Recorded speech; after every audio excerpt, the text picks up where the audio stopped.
देशको अवस्था नाजुक छ, आर्थिक अवस्था, र त्यसलाई के गर्न सकिन्छ, अहिलेको विश्वको बदलिदो परिस्थितिमा के गर्न सकिन्छ भनेर मेरो मनमा चाहिँ एउटा कुरा लागिरहेको छ।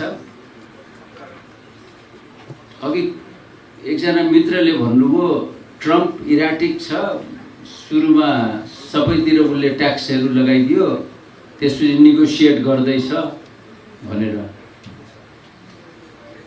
अब त्यो नेगोसिएट कहाँसम्म जान्छ त्यो म भन्न सक्दिनँ,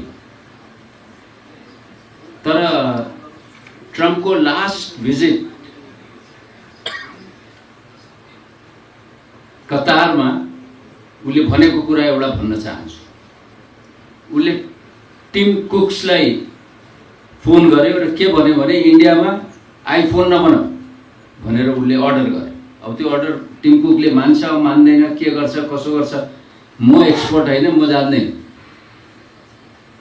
त्यसले इन्डियाको र अमेरिकाको रिलेसन ट्रेडमा के हुन सक्छ उहाँ तपाईहरुले भन्नुभयो रे हामीलाई।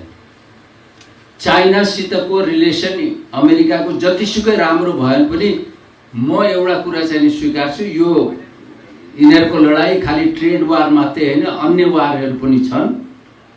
त्यसकारण त्यो वार चलिरहन्छ।